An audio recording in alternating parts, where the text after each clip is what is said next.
Let us pray together. Tayo pong lahat po ay manalangin. Our Heavenly Father, God who loves us, thank you so much for giving us wonderful grace of salvation in Jesus Christ. Ama namin Diyos na nagmamahal sa amin, maraming salamat po sa pagliligtas po sa amin sa pamamagitan po ni Hesus Kristo.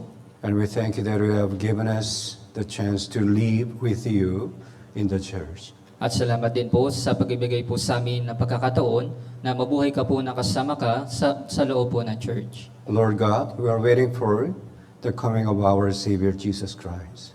Panginoon Diyos, kami po ay naghihintay para po sa ikalawang pagdating po ng aming Panginoong Jesucristo. But we still have so many lost souls around us. At napakarami pa rin po mga ligaw na kaluluwa ang nasa paligid po namin. Father, please use us to save them, to guide them to your grace. Ama, pakiusap, tulungan niyo po kami na iligtas po namin sila at dalhin po namin sila sa iyong biyaya.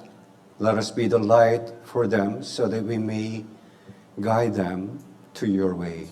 Nawa, kami po ay maging ilaw para sa kanila upang magabayan po namin sila patungo sa iyo. Even though we have many troubles and hardships of life, let us trust in you and let us follow your way. Kahit na marami pong mga kagaluhan at kahirapan po sa aming mga buhay, nawa kami ay magtiwala sa inyo, nawa kami po ay magtiwala lamang po sa inyo. This time we gather together here to listen to your word. Ngayong araw po, kami po ngayon ay nagkatipon upang makapakinig po ng iyong salita. Please give us your wisdom and knowledge through our learning of the Bible.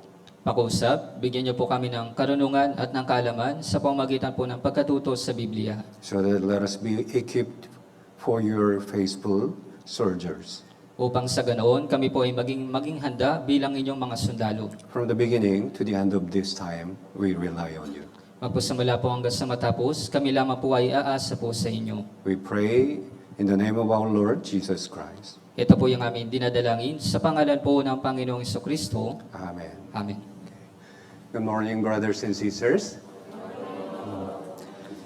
So it's been a long time to stand before brethren of Manila Central Church. Kaya matagal na panahon na rin po yung nakakalipas mula po nang makita ko po yung mga kapatiran po ng Manila Central Church.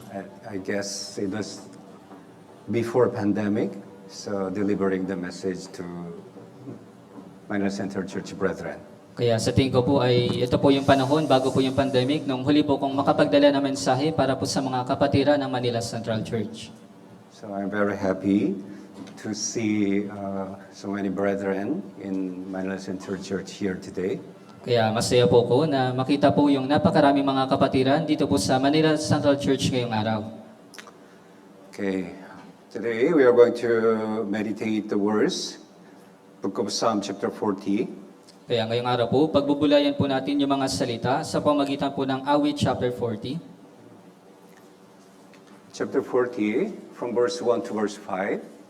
Si chapter 40 po, magmula po verse 1 hanggang verse 5.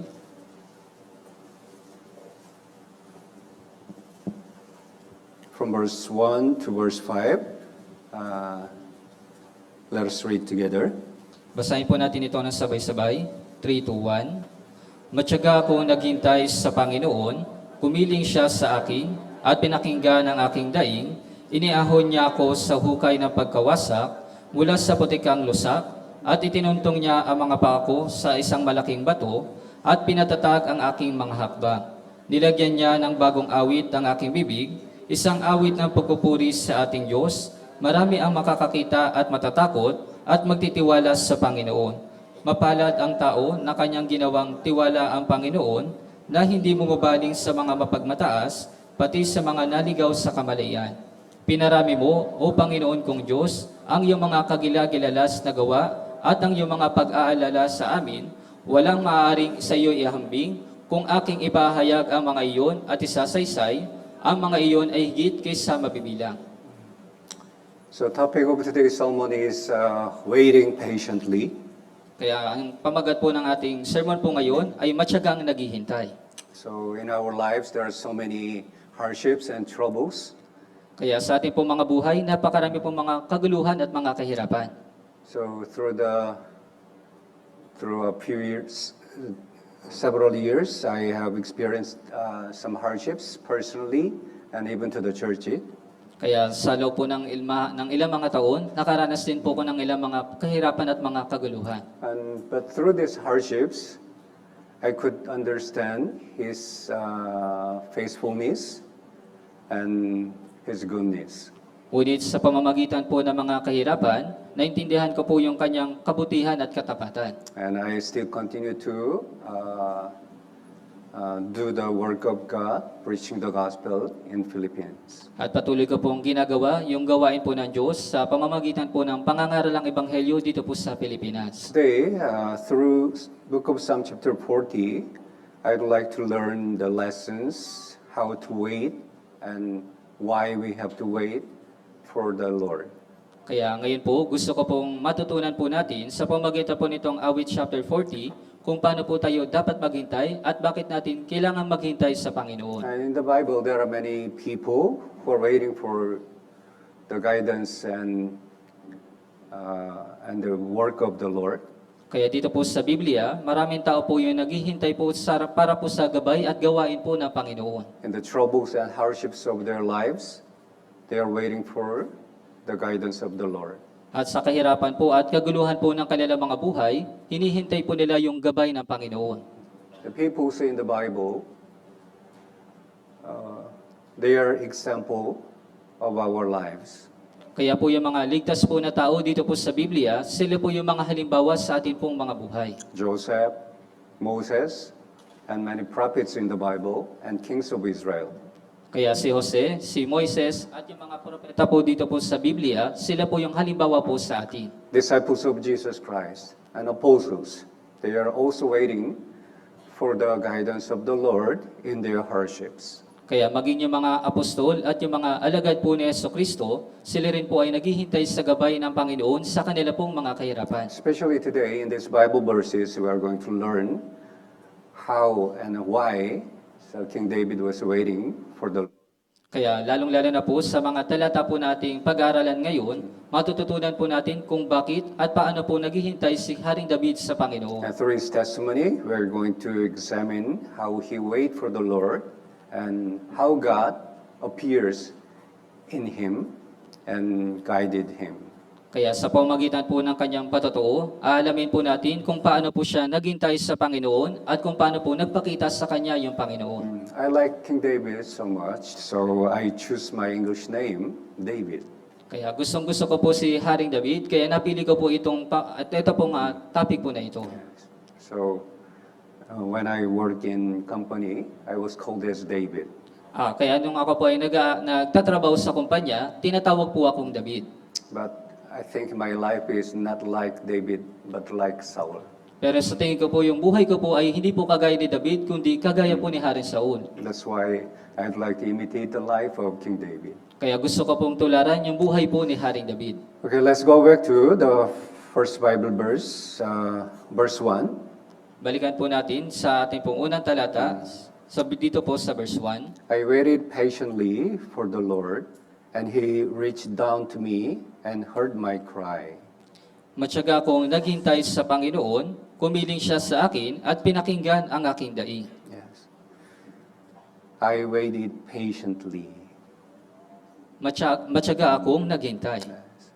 David was waiting for the Lord again and again. Kaya si Haring David, siya po ay paulit-ulit na naghihintay po sa Panginoon. There are so many things, important things in our Christian living. Kaya napakarami pong mahalagang mga bagay sa ating pong pamumuhay Kristiyano. Yes. We need faith, hope, and we need love. Kailangan po natin ang pananampalataya, pag-ibig at pag-asa. We need humility, meekness, and patience. Kailangan po natin ang kapakumbabaan, ng kaamuan at ng ating pong pagtitiis. We need truth and godliness in life. Kailangan po nating maranasan yung kabutihan ng Diyos sa ating buhay. There are so many things we have to get in our Christian living. Kaya napakaraming bagay po yung dapat po nating makuha sa ating pong mga buhay Kristiyano. But in this Bible verse, one of the most important things are appearing in our Christian life. Ngunit dito po sa talata po na ito, yung pinakamahalagang bagay po dito ay yung paghihintay sa ating pong buhay Kristiyano. It is waiting for the Lord. Ito po yung paghihintay sa Panginoon. I waited patiently for the Lord. Matyaga akong naghihintay sa Panginoon. David is waiting for whom he most loved, Kaya si David, siya po ay naghihintay para po sa kanyang labis na minamahal. and he most trusts in. At kung saan siya po ay labis na nagtitiwala. Because he knows and he trusts in God, who is only one to guide his life and to save his life and to protect him from any hardships. Dahil alam po niya na yung Diyos, siya po yung latanging gabay at magliligtas po sa kanya at po protekta po sa kanya sa mga kahirapan. And he believed that all the answers of life is only coming from the Lord God. Kaya siya po ay naniniwala na lahat po ng mga kasagutan ay magmumula lamang po doon po sa Diyos. Yes, there are so many ways of life. We are standing before the choice in our life. Kaya tayo po ay tumatayo sa pagpipili sa ating pong mga buhay. We are making so many plans of life, and we try to fulfill our plans according to our will. Kaya gumagawa tayo na maraming mga plano sa ating mga buhay at ginagawa natin na tuparin yung ating mga planos ayon po sa ating kalooban. But when we try to achieve our will and plans, so we may forget who is the one to direct our ways. Pero kapag tayo po ay, ngunit kapag tinutupad natin yung ating mga kalooban at ating mga plano, nakakalimutan po natin yung nagagabay po sa atin. Let's open Jeremiah chapter 10, verse 23. Buksan po natin sa Jeremias chapter 10, dito po sa verse 23. Jeremiah chapter 10, verse 23. Jeremias chapter 10, dito po sa verse 23. Okay, let me read. Alam ko, O Panginoon, na ang lakad ng tao ay wala sa kanyang sarili, wala sa taong lumalakad ang magtuwid ng kanyang mga hakbang. Prophet Jeremiah realized that the way of man is not in himself, Kaya po si Propeta Jeremias, naunawaan niya po na yung lakad ng tao ay wala sa kanyang sarili. that man cannot direct his own steps. Wala sa taong lumalakad ang magtuwid ng kanyang mga hakbang. If we do not wait for the Lord in life, so we just wait for the one who can help us. Kaya kapag tayo po ay naghihintay po sa ating Panginoon. And we are just waiting for the way and method to solve our problems. At hinahintay po natin siya para po malutas po yung ating mga problema. In the end, we are going to solve the situations according to our own will and desires. At sa uli, nalulutas yung ating mga problema nang ayon sa ating sariling pagnanasa o ating sariling kalooban. It was a good example that Moses sent spies to Canaan.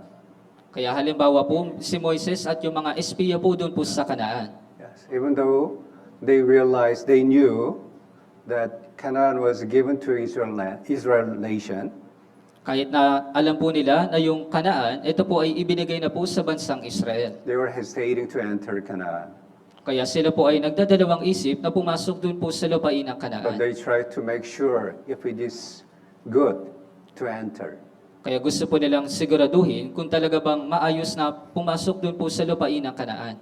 So according to their observation, so they clearly understand that Canaan is so good land and it was very fruitful. Kaya sa ayon po sa kanilang obserbasyon, naunawaan po nila na yung lupain po ng Kanaan, ito po ay mabuting lupain at ito po ay mabunga. But at the same time, they saw great warriors and children of Anak, kings, Pero sa panahong pagkakataon, nakita po nila yung mga anak po ni Anak. so they got feared. Kaya pagkatapos, sila po ay natakot. So among 12 spies, 10 spy was very negative to enter the Canaan. Kaya po, doon po sa 12 espiya, yung 10 espiya, sila po ay negatibo na pumasok doon po sa lupain ng Kanaan. Yes. God turned their steps to the wilderness, Kaya sila po ay pumasok doon po sa ilang. and they had to stay in the wilderness for 40 years. At kinakailangan po nilang manatili doon po sa ilang sa loob po ng 40 taon. Why? Bakit po? because they could not wait for the work of God. Dahil hindi po sila makapaghintay sa pagkilos po ng They could Diyos. not trust in the works of God. Hindi po sila nagtiwala doon po sa gawa po ng Diyos. They did not believe the promise of God. Hindi po sila naniwala doon po sa pangako ng Diyos. Yes. If we really believe in God, we must wait for Him. Kaya kung talagang tayo po ay nagtitiwala sa Diyos, dapat po tayong maghintay sa Kanya. David was the king of Israel. Si David, siya po ay hari po ng Israel. As a king, he had power and he had strength. Kaya bilang hari, meron po siyang kalakasan at meron po siyang kapangyarihan. And also he had a lot of soldiers and horses. At napakarami po niyang mga kawal at mga kabayo. So according to the eyes of people, he had so many things and powers to rely on. Kaya base po sa paningin ng mga tao, napakaraming mga bagay na pwede po niyang pagtiwalaan. But he realized that number of soldiers and horses are not his own power. Pero naunawaan niya po na yung mga kabayo at yung mga kawal, hindi po ito ayon sa kanyang kapangyarihan. And they are not the way of salvation from his situation. At hindi po ito yung paraan ng kaligtasan ayon po sa kanyang sitwasyon. Only God is the one who can deliver him from the hardships. Kaya yung Diyos lamang, yung tanging makapagliligtas po sa kanya mula sa kahirapan. So in his life, he was waiting for the Lord patiently. Kaya ito po yung buhay na matyagang naghihintay sa Panginoon. As a king of Israel, instead of trusting in his own power and strength, he relied on the Lord and he was waiting for the Lord. Kaya bilang hari po ng Israel, sa halip na magtiwala po siya sa kanyang mga kawal o kanyang mga bagay, siya po ay nagtiwala sa Panginoon at naghintay. This is what I want to say to our brethren here. Kaya ito po yung gusto ko pong sabihin sa lahat po ng mga kapatiran na nandito. In our lives, we must wait for the Lord. Sa ating pong mga buhay, dapat po tayong maghintay sa Panginoon. We must wait patiently for the Lord. Dapat po tayong matyagang maghintay sa Panginoon. In Korea, there is winter season. Kaya doon po sa Korea, meron pong taglamig. And during the winter season, the land is covered by white snow and freezing.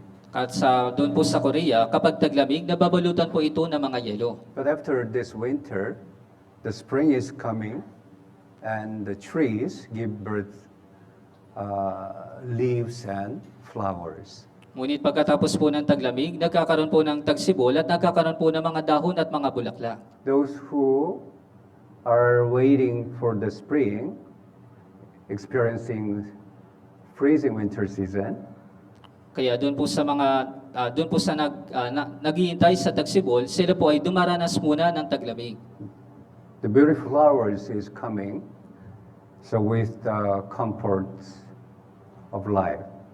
Kaya yung mga magagandang bulaklak, ito po yung kagandahan sa ating buhay. And in order to see these beautiful spring flowers, they must endure 1 more year. Kaya para makakita ulit sila ng mga magagandang bulaklak, dapat po silang matyaga na maghintay. It's the same thing to farmers. So if he sow the seeds, he must wait for the harvest. Kaya parehas din naman po sa mga magsasaka, kapag sila po ay naghahasik, dapat din po sila magantay para po sa pag-aani. While he was waiting for the time, yes, the fruits are coming in the harvest. Kaya habang siya po ay naghihintay ng ilang panahon, nagkakaroon po ito ng bunga at siya po ay nag-aani. And it is truth that when we are born, we must wait patiently to grow and to bear fruits. Kaya talagang totoo po, nung tayo po ay ipinanganak, dapat po tayong matyagang maghintay na lumaki at tayo po ay magbubunga. So recently, I was thinking about God and my life.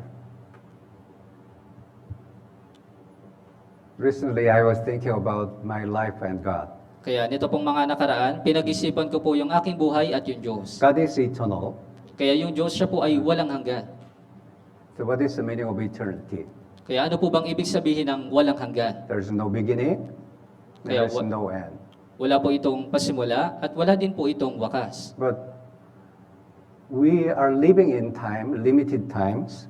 Pero tayo po ay nabubuhay sa limitadong oras. We always see the beginning and the end. Palagi po natin nakikita yung pasimula at yung wakas. So I was thinking, why God laid people on this limited space and limited time? Kaya iniisip ko po, bakit pinahintulot ng Diyos na yung mga tao, sila po ay mabuhay sa limitadong oras? What is the name of God? Ano po ba yung pangalan ng Diyos? Brothers and sisters, what is the name of God? Brothers and sisters, ano po yung pangalan ng Diyos? Panginoon, Jehovah God, Yahweh.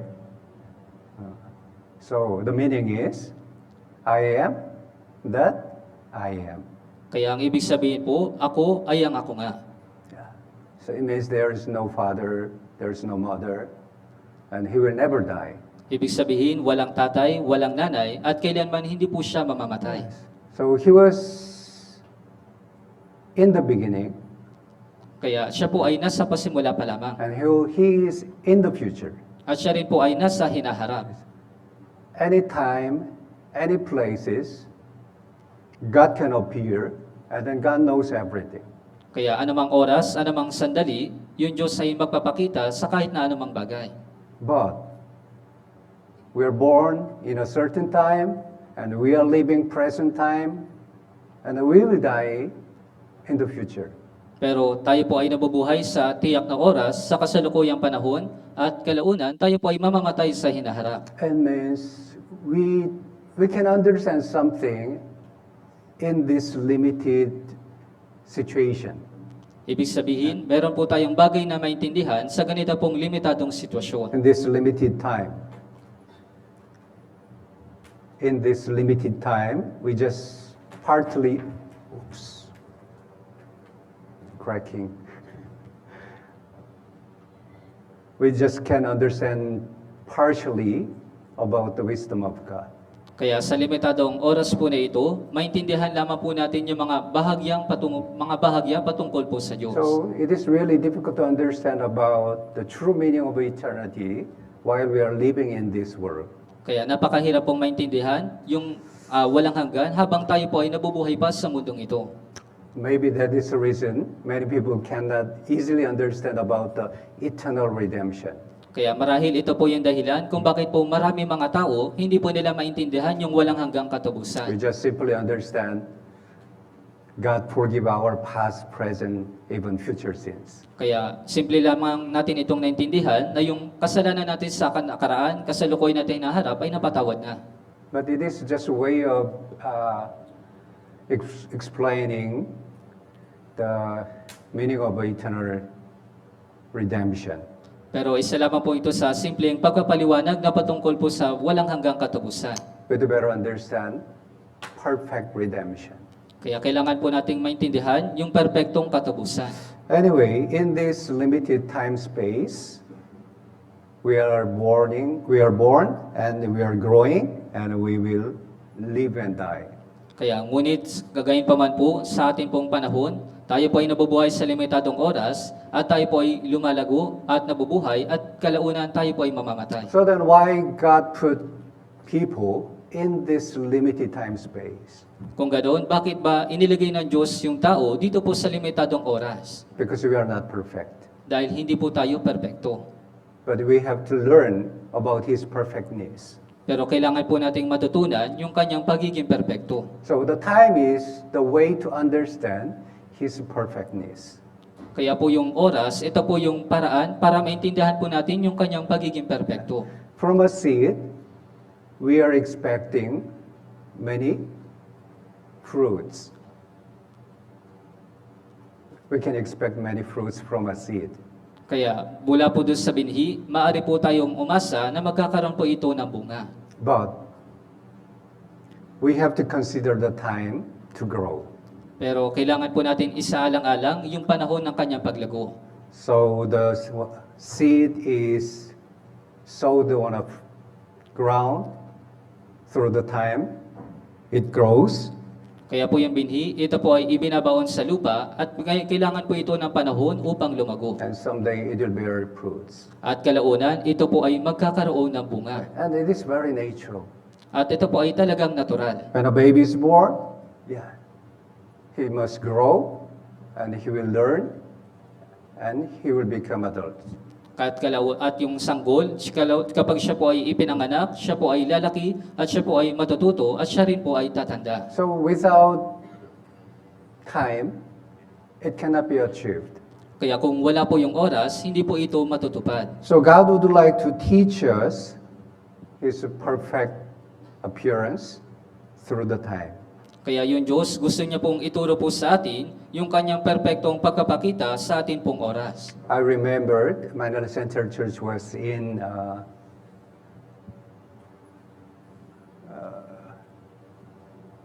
other place, not here. Kaya naalala ko po na yung Manila Central Church ay nasa ibang lugar po, hindi po dito sa lugar na ito. What do you call that area? Huh? BF Homes, tama po. BF Homes. Kaya ito po yung BF Homes.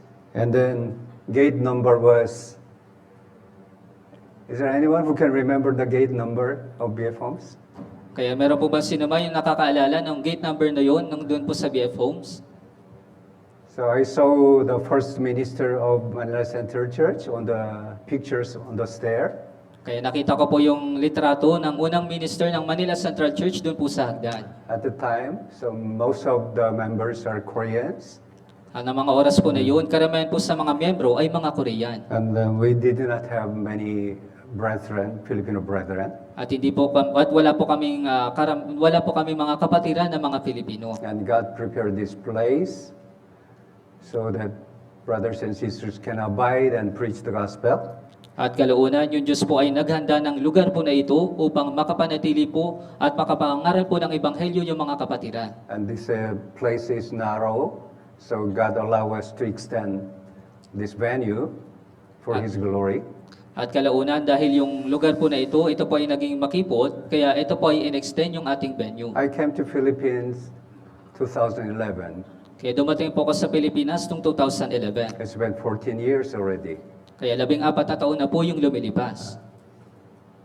So, when I first came to Philippines, I could not expect this much of brethren in Manila Center Church. Kaya sa unang pagdating ko po dito po sa Pilipinas, hindi ko po inaasahan yung ganitong karaming bilang ng mga kapatiran sa Manila Central Church. I could not expect 100 churches in Philippines, Hindi po ko umaasa na magkakaroon po ng 100 mga churches dito po sa Pilipinas. including mission branches. Kaya kabilang po yung mga mission branches. We have more than 150 churches, Kaya meron na tayong nasa higit 150 churches. and we're expecting more and more.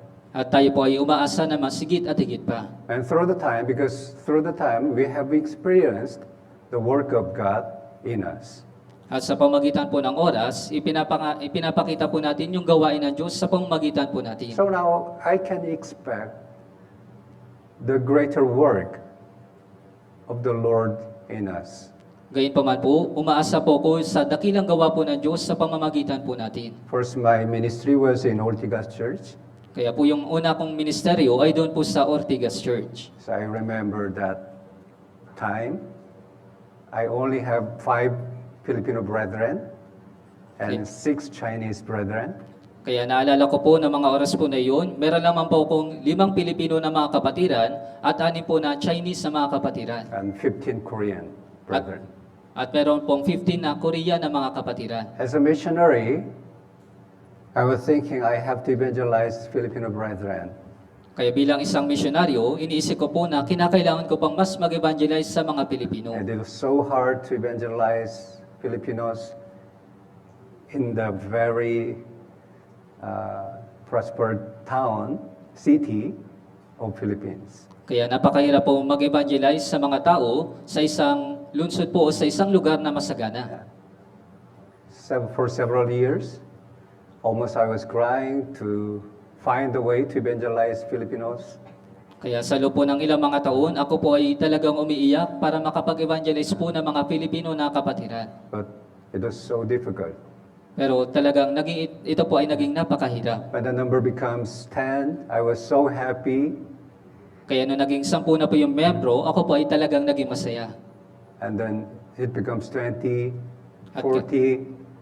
At kalaunan, ito po ay naging 20 at naging 40. But compared to Manila Central Church or Quezon Church, still not growing. Pero kung ikukumpara po sa Manila Central at sa Quezon Church, hindi pa rin po ito lumalago. In my heart, it was very envious to MCC or QCC. Kaya sa akin pong puso, talagang ako po ay naiinggit sa MCC at sa QCC. And now, I'm in Naga Church after having second ministry in Ligao. Pero ngayon po, ako po ay nandun po sa Naga Church at yung ikalawa ko pong ministeryo ay dun po sa Ligao Church. And my heart is still same, and I could not fully understand the work of God. At hindi ko po lubos na naunawaan noon yung salita po ng Diyos. And I'm just desiring to have more souls before God. At tinanais ko po na magkaroon pa na mas maraming ligaw na kaluluwa sa harapan po ng Diyos. But when I look upon my eyes and see the churches in Philippines, Kaya itiningin ko po yung aking mga mata doon po sa lahat po ng mga churches dito po sa I Pilipinas. could see great works of the Lord God in us. Kaya nakikita ko po yung dakilang pagkilos po ng Diyos sa atin. There are so many hardships and troubles to evangelize people in my ministry. Kaya napakarami po mga kagaluhan at mga kahirapan sa pag-evangelize po ng mga tao sa aking ministeryo. But after time passes, I could see the great work of the Lord God. Pero pagkalipas po ng ilang panahon, nakita ko po yung dakilang gawa po ng Diyos. Even I can see the great work in Manila Central Church. At nakita ko po yung dakilang gawa ng Panginoon dito po sa Manila Central Church. Let's go back, Psalm chapter 40. Balikan po natin sa Awit chapter 40.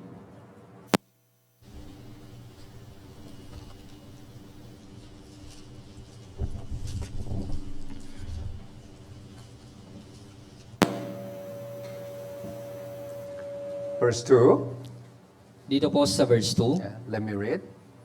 Iniahon niya ako sa hukay ng pagkawasak mula sa patikang lusak at itinuntong niya ang mga paa ko sa isang malaking bato at pinatatag ang aking mga hakbang. Yes.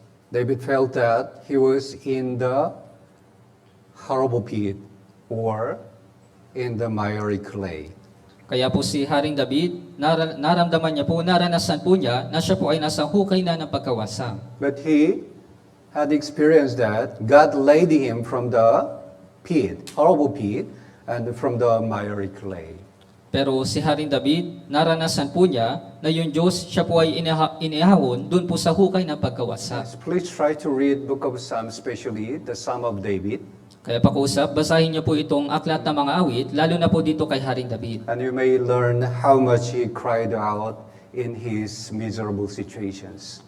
At maintindihan po ninyo kung paano po siya umiyak sa kanya pong miserableng sitwasyon. But while he is crying God, the power of the Lord appears, and the wisdom and guidance of the Lord clearly shown to him. At kalaunan, yung kapangyarihan po ng Diyos ay ipinakita sa kanya, at yung gabay at yung karunungan ay ipinakita po sa kanya ng Diyos. In the word that he was waiting patiently for the Lord. Kaya siya po ay matyagang naghihintay po sa Panginoon. Yes, he trusted that God is the one who will deliver him out of the horrible pits and out of the miry clay. Kaya siya po ay naniniwala na yung Diyos, siya po yung mag-aahon sa kanya mula po dun sa hukay na pagkawasak at mula dun sa putikang lusak. Because he believed and because he trusts in God who can bring him out of the clay. At dahil siya po ay naniniwala na yung Diyos, siya po yung nag-ahon sa kanya mula po dun sa hukay na pagkawasak. He was waiting for the Lord. Siya po ay naghihintay sa Panginoon. Not only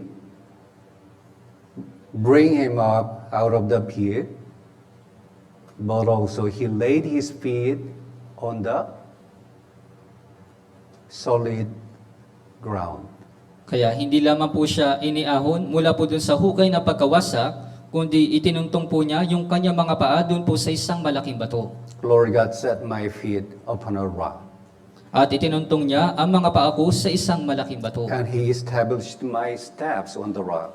At pinatatag ang aking mga hakbang. Yes.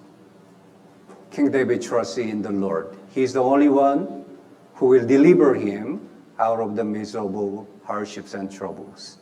Opo, si Haring David, siya po ay nagtiwala lamang sa Panginoon at siya lamang po yung magliligtas sa kanya mula dun sa kanyang miserableng kahirapan. And his heart is appeared in book of Psalm chapter 23 again.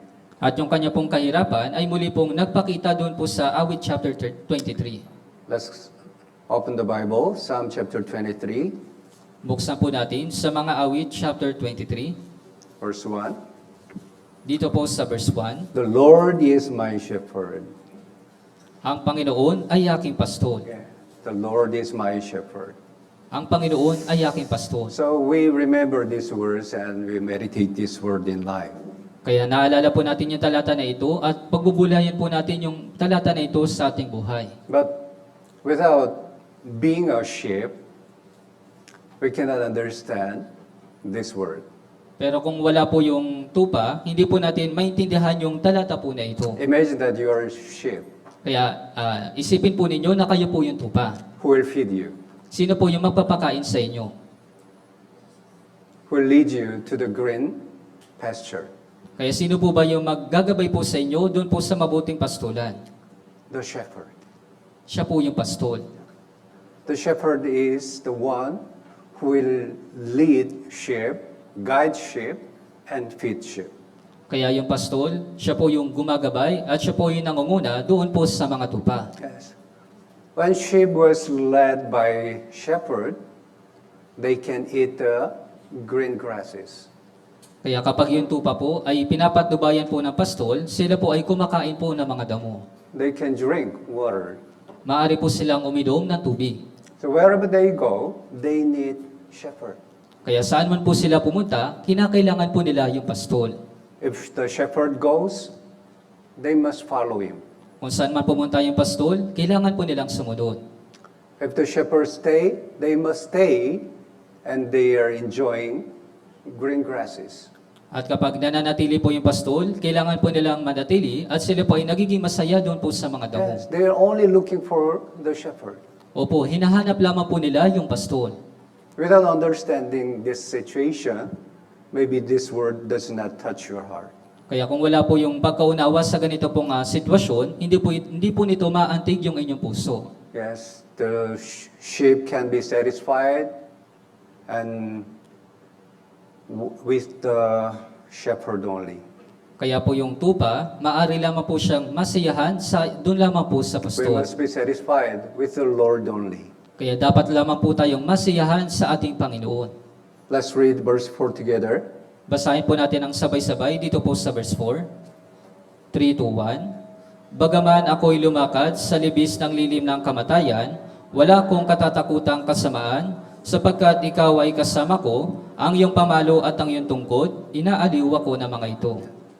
In this verse, we can understand how much he trusts in the shepherd. Kaya sa pamagitan po ng talata na ito, maintindihan po natin kung paano po siya nagtiwala doon po sa pastol. Even though I walk through the valley of the shadow of death, I will fear no evil. Bagaman ako'y lumakad sa libis ng lilim ng kamatayan, wala akong katatakutang kasamaan. I will fear no evil. Wala akong katatakutang kasamaan. The sheep is walking through the valley of shadow of death, Kaya po yung tupa, lumalakad po siya doon po sa libis ng lilim ng kamatayan. and they were surrounded with so many evil situations and moments. At sila po ay napapalibutan ng mga masasamang sitwasyon. But they have no fear because of those. Pero wala po silang kinakatakutan. For you are with me. Sapagkat ikaw ay kasama ko. While the sheep are with shepherd, they have no fear. Kaya kapag yung tupa ay kasama po ng pastol, wala po silang katatakutan. while they are listening the voice of the shepherd, they have no fear Habang pinapakinggan po nila yung tinig ng pastol, wala po silang kinakatakutan. because they knew that the shepherd with them. Dahil alam po nila na yung pastol ay kasama po nila. Your rod and your staff, they comfort me. Ang iyong pamalo at ang iyong tungkod, inaaliw ako ng mga ito. They are under the guidance of the shepherd. Kaya sila po ay nasa ilalim ng patnubay ng pastol. Yes. To the King David, there are so many evildoers and persecutors. Opo, sa pamagitan po ng buhay po ni Haring David, napakarami pong mang-uusig. But his life was not shaken. Pero yung kanya pong buhay, hindi po ito nakilos. He was not troubled. Hindi po siya kailanman naguluhan. He was waiting for the Lord patiently Siya po ay matyagang naghintay sa Panginoon. and in peace, At siya po ay nasa kapayapaan, without fear. nang walang anumang kinakatakutan. This is trust. Ito po yung pagtitiwala. Psalm chapter 37. Tingnan po natin sa Awit, chapter 37.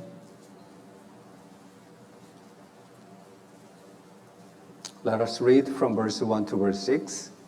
Basahin po natin, magmula po sa verse 1 hanggang verse 6.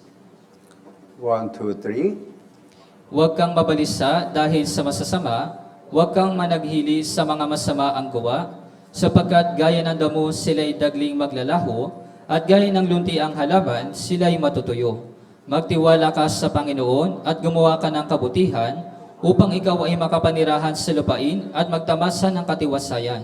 Sa Panginoon, ikaw ay magpakaligaya, at ang mga nasa iyo ng iyong puso, sa iyo'y ibibigay niya. Ipagkatiwala mo ang iyong lakad sa Panginoon, magtiwala ka sa Kanya, at siya'y gagawa. Ang iyong pagiging walang sala ay pakikinangin niyang gaya ng liwanag, at ang iyong pagiging matuwid na gaya ng katanghaliang tapat. This is one of my favorite words in the Bible. Kaya ito po yung aking mga paboritong mga salita dito po sa Biblia. The word is evil and unfair. The word is evil and unfair, Kaya po yung sanlibutan, hindi po ito patas at ito po ay masama. especially to Christians. So we feel that the word is not fair. Lalong-lalo na po sa mga Kristyano, nararamdaman po natin na yung mundo ay parang hindi po ito patas. So that's why we are living with so many temptations to overcome the situations.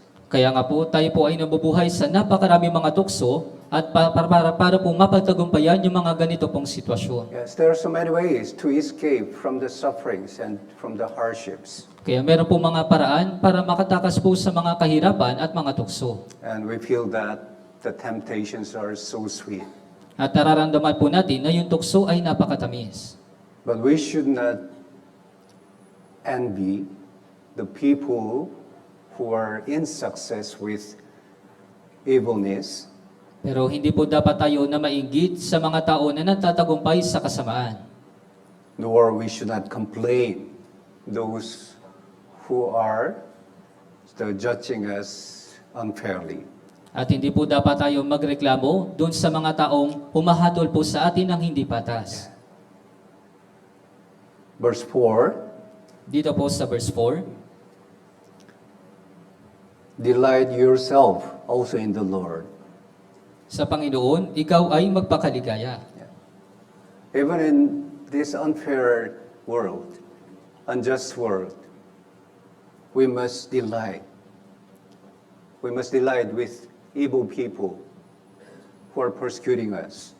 Kaya kahit na dito po sa napakasamang mundo at hindi po patas, kailangan po nating hindi po dapat tayo magtiwala sa mga masasamang tao. Rather than complaining and fretting to those who are persecute us, we must delight doing goodness of God.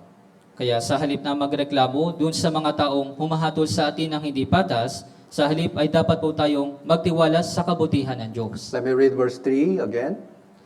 Magtiwala ka sa Panginoon at gumawa ka ng kabutihan upang ikaw ay makapanirahan sa lupain at magtamasa ng katiwasayan. Trust in the Lord and do good, dwell in the land and feed on His faithfulness.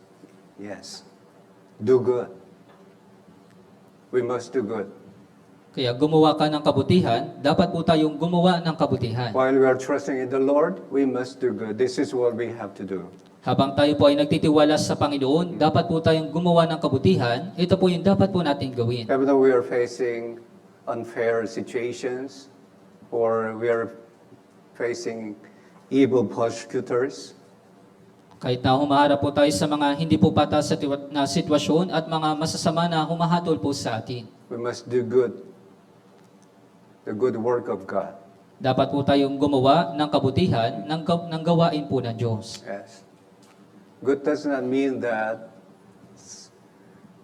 there's something good to the people.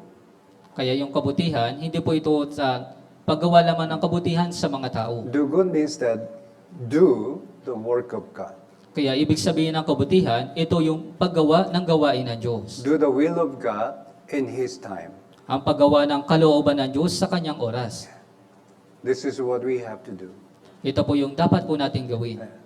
While waiting for the Lord, we must do good.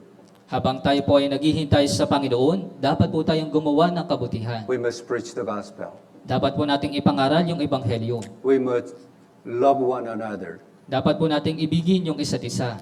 We must keep the unity of God. Dapat po nating panatilihin yung pagkakaisa sa Diyos. We must wait for the coming of our Savior Jesus Christ. Dapat po tayong maghintay sa pagbabalik ng ating tagapagligtas na si Jesucristo. Even though we are in trouble and hardships of life.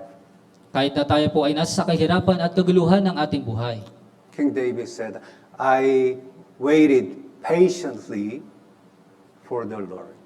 Kaya si Haring David, matapang po niyang sinabi, matyaga akong naghintay sa Panginoon. Yes, vengeance is not mine. Vengeance is on the Lord. Kaya yung paghihiganti ay hindi sa akin, kundi yung paghihiganti ay sa Panginoon. Romans chapter 12, verse 17. Sa Roma po, sa chapter 12, sa verse 17, Repay no one evil for evil. Have regard for good things in the sight of all men. huwag ninyong gantihan ang sinuman ng masama sa pasama, isipin ninyo ang mga bagay na kapuri-puri sa harapan ng lahat ng mga tao. Yes. Not only David, but also Paul, Apostle Paul, knows what to do in his hardships and sufferings. Kaya hindi lamang po si Haring David, kundi maging si Pablo, alam niya po kung ano yung dapat niyang gawin sa mahirap po na sitwasyon. Let's read verse 18 together. Basahin po natin ang sabay-sabay sa verse 18. Kung maaari, hanggang sa inyong makakaya, ay makipamuhay kayo ng mapayapa sa lahat ng mga tao. If it is possible, as much as depends on you, live peacefully with all people. Yes, we must do good work of God as much as we can. Opo, dapat po natin gawin yung gawain po ng Diyos hanggang makakaya po natin. In peace. Dapat po natin itong gawin sa kapayapaan. Let's go back Psalm chapter 40. Balikan po natin sa mga awit sa chapter 40.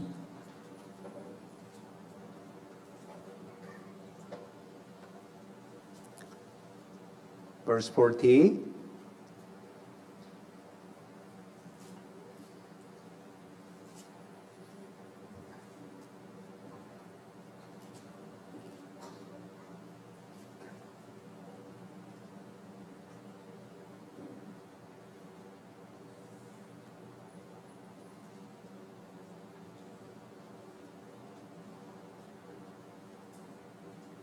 Verse 1, I waited patiently for the Lord, and He inclined to me, and He heard my cry. He also brought me up out of horrible pit. Matyaga akong naghintay sa Panginoon, kumiling siya sa akin at pinakinggan ang aking daing. While he was waiting for the Lord, waiting for the work of God, he was crying to the Lord.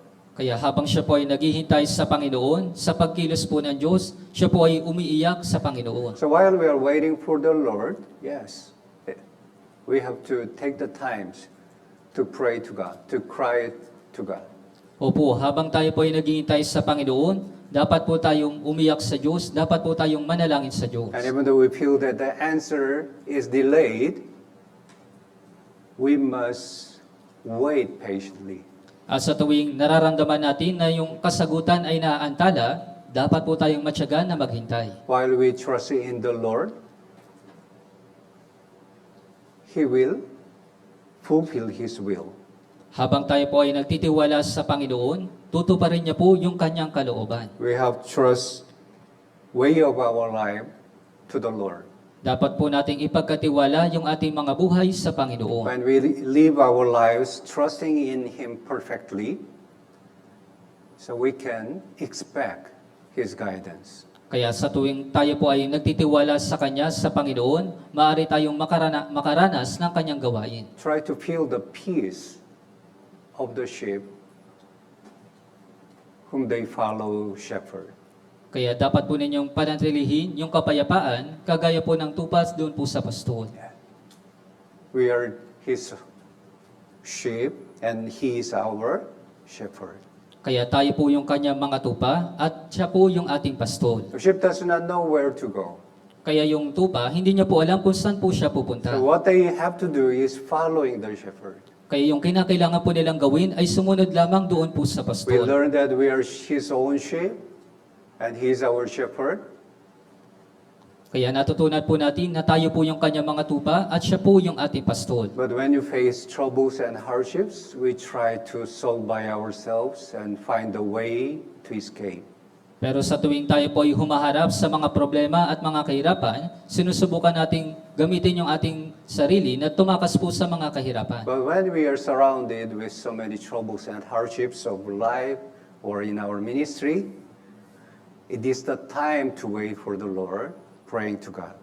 Ngunit sa tuwing tayo po ay humaharap sa mga kahirapan at kaguluhan sa ating mga buhay, ito yung oras kung saan dapat tayong maniwala at manalangin po sa Diyos. Let me read Psalm chapter 37, Sa awit po sa chapter 37, verse 7. dito po sa verse 7, Rest in the Lord and wait patiently for Him. Do not fret because of him who prospers in his way, because of the man who brings wicked schemes to pass. Ikaw ay manahimik sa Panginoon at matyaga kang maghintay sa Kanya. Huwag kang mabalisa sa gumiginhawa sa lakad niya dahil sa taong nagsasagawa ng masamang pakana. So here, so in English version, it is translated that rest in the Lord. Kaya doon po sa translation po ng English, ito po ay paghihintay sa Panginoon. Rest in the Lord. Ito po ay kapahingahan sa Panginoon. While we are waiting patiently for the Lord, we must rest in the Lord. Kaya habang tayo po ay matyagang naghihintay sa Panginoon, dapat po tayong magpahinga sa Panginoon. What is the meaning of the rest? Kaya ano po bang ibig sabihin ng kapahingahan? Take it easy, in peace. Take it easy. Kaya ito po ay gawin lamang madali sa kapayapaan. Comfortably, peacefully, just take a time. It is the meaning of the rest. Kaya ibig sabihin po ng kapahingahan, ito po ay kapayapaan sa at gamitin yung iyong oras. When you feel sick and when we are tired, yes, we know that it's time to rest. Kaya sa tuwing ikaw po ay masakit at nasa kahirapan, opo, ito yung panahon kung saan dapat ka pong magpahinga. Yes. When you face so many stumbling blocks and difficult moments, it is the time to take rest.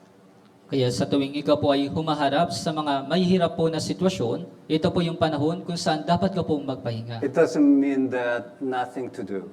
Hindi po nito ibig sabihin na wala ka pong anumang gagawin.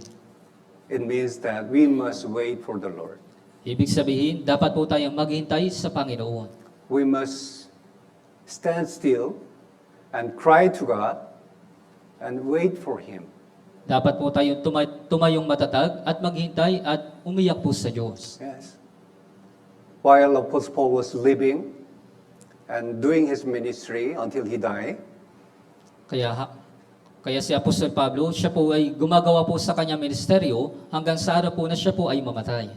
His life was full of troubles and hardships, Yung kanya pong buhay ay puno po ng kahirapan at ng mga kaguluhan. and even the dangers of life. At maging yung mga delikadong sitwasyon sa kanyang buhay. But I could not see the peace was broken in his heart.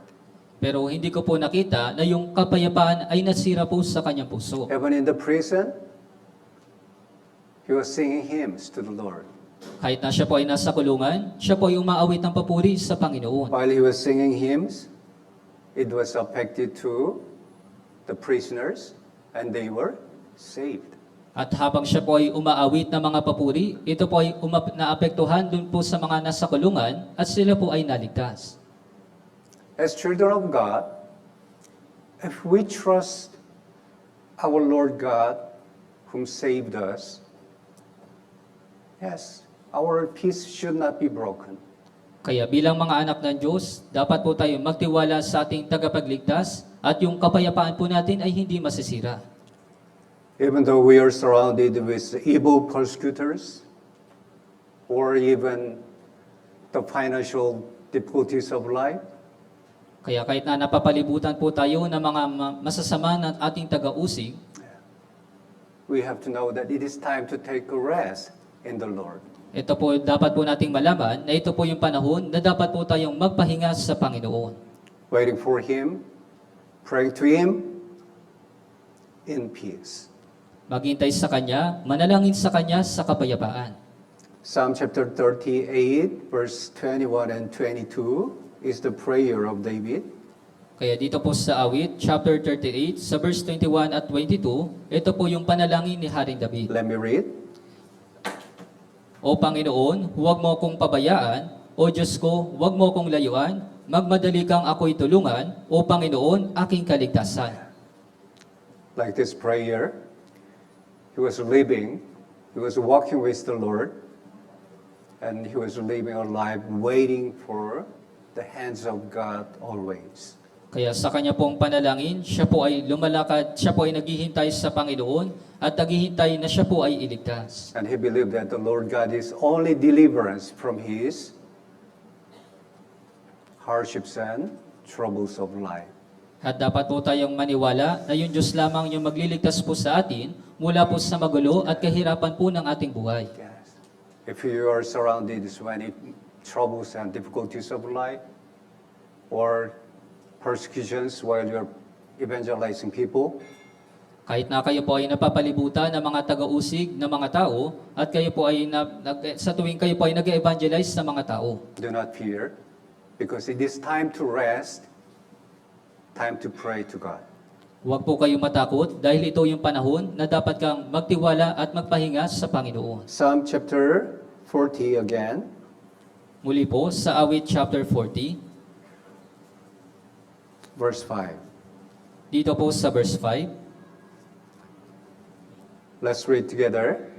3-1, Pinarami mo, O Panginoon kong Diyos, ang iyong mga kagilagilalas na gawa at ang iyong mga pag-aalala sa amin, walang maaaring isa iyo'y ihambing, kung aking ipahayag ang mga iyon at isasaysay, ang mga iyon ay higit kaysa mabibilang. O Lord my God, many are your wonderful works. O Panginoon kong Diyos, ang iyong mga kagilagilalas na gawa at ang iyong mga pag-aalala sa amin. You have done so many things. You have done so many things for me. At gumawa ka ng maraming kagilagilalas na gawa sa akin. And your thoughts toward us cannot be recounted to you in order. Kung aking ipahayag ang mga iyon at isasaysay, ang mga iyon ay higit kaysa mabibilang. As David was experiencing the guidance of the Lord in his life. Kaya si Haring David, siya po ay nakaranas ng gabay po ng Panginoon sa kanya pong buhay. He was one of the witness that God is working in him. Kaya siya po yung isa sa naging mga saksi na yung Diyos ay kumikilos po sa kanya. So in verse 5, he said, there's so many wonderful works of the Lord. Kaya dito po sa verse 5, sinabi po niya, napakarami mga kagilagilalas na gawa ng Panginoon. It was too much so that he cannot count the numbers of the works of God. Kaya dahil po sa napakarami po nito, hindi po niya mabilang yung mga gawa po ng Panginoon. Yes. While we have fellowship, so what do you testify? Kaya sa tuwing tayo po ay nagkakaroon ng fellowship, ano po yung inyong nagiging patotoo? During the testimony, so some brethren just meditate the words and then reviewed the minister shared. Kaya yung ilang mga kapatiran, sinashare lang, binabahagi lamang po nila kung ano po yung sinasabi ng mga minister. And some members just share the prayer request only At yung ilan naman po mga kapatiran ay nagbabahagi lamang po ng prayer request. because of the hardships. Dahil ba sa kahirapan? Is that really the reason for the testimony? Kaya ito ba talaga yung dahilan para po sa ating pagpapatotoo?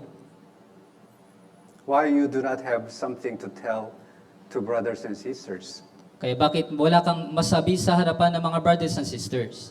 Because you did not experience the work of God. Dahil hindi mo naranasan yung pagkilos ng Diyos. Because you do not wait for the Lord. Dahil hindi ka naghihintay sa Panginoon. Because you think you're the one to solve your own matters. Dahil iniisip mo na ikaw yung maglulutas ng mga sarili mong mga problema.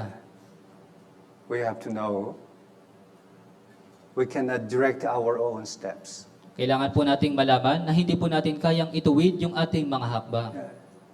We must ask prayer from the brothers and sisters. Opo, dapat po tayong humingi ng mga panalangin sa ating mga brothers and sisters. But before you just ask prayer, you have to pray in the will of God. Pero bago ka po humiling ng panalangin, dapat ka pong manalangin para sa kalooban ng Waiting for Diyos. the Lord patiently. Dapat kang maghintay sa Panginoon na matyaga kang maghintay. And you must experience the Lord may work for you. At dapat mong maranasan na yung Panginoon ay kumilos sa iyo. So please count the numbers of great works of God for you. Kaya pakiusap, bilangin mo yung mga dakilang gawa ng Diyos sa buhay mo.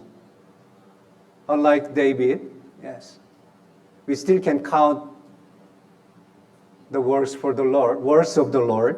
Kaya hindi po kagaya ni Haring David, maging siya, hindi po niya mabilang yung mga gawa ng Panginoon. While we're experiencing His great work toward us, we can trust in Him more than before.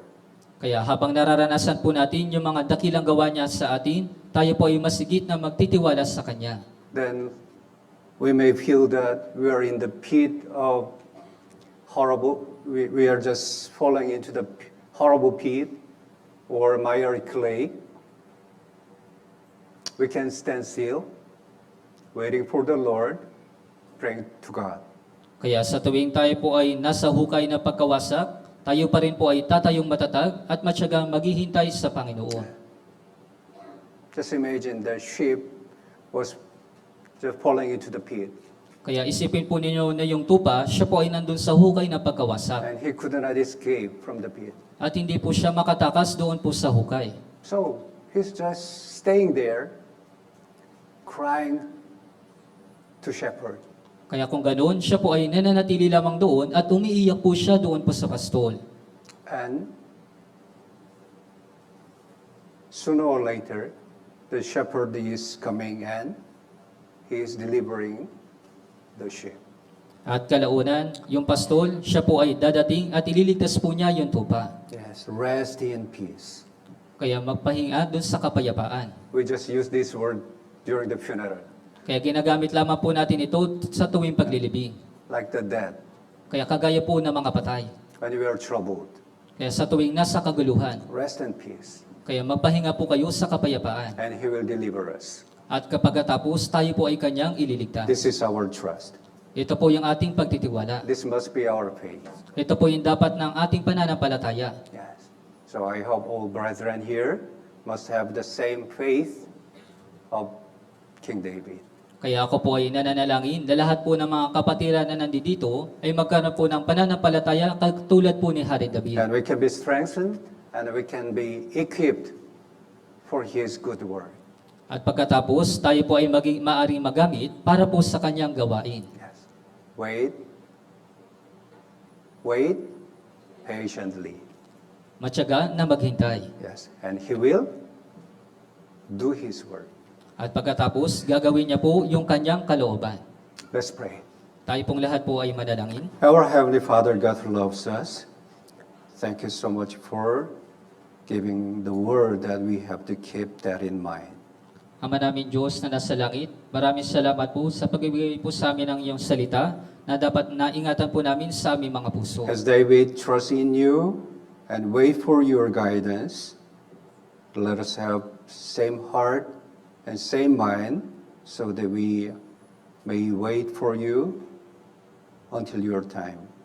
Kagaya po ni Haring David na siya po ay naghintay sa inyong gabay at siya po ay matyagang naghintay sa inyo, nawa magkaroon po kami ng parehong puso at isipan na kami po ay maghintay sa inyo sa tamang oras. Let us live boldly day by day in the peace what you have given us. Nawa matapang po kaming mamuhay sa kapayapaan na ibinigay po ninyo sa amin. Let us be used for your glory, saving souls, loving one another in the church. Nawa, magamit niyo po kami para po sa pagliligtas sa mga ligaw na kaluluwa para sa inyong kaliwalatian at sa pag-iibigan po namin sa isa't isa sa loob po ng church. We believe that your coming is very near. Alam po namin na napakalapit pa po ng inyong pagdating. But still, there are many lost souls around us. Ngunit napakarami pa rin po mga ligaw na kaluluwa ang nasa paligid po namin. So, Lord, please use us to save more souls until your coming. Kaya Panginoon, pakiusap, tulungan niyo po kami na makapagligtas pa kami ng mga ligaw na kaluluwa. Even though we have many troubles and hardships of life, let us do our good works, waiting for your guidance. Kahit na napakarami pong kagaluhan at kahirapan po sa aming mga buhay, naway gawin po namin ang iyong gawain sa amin pong mga buhay. We are waiting for your coming and your rewards, which is prepared for us. Kaya kami po ay naghihintay sa inyo at kami po ay matyaga na naghihintay sa Panginoon. Let us stand still and wait for you until you are coming. Nawa kami po ay tumayong matatag at maghintay po sa inyo hanggang sa inyong pagdating. We pray in the name of our Lord Jesus Christ. Ito po yung aming dinadalangin sa pangalan po ng Panginoong Hesukristo. Amen. Amen.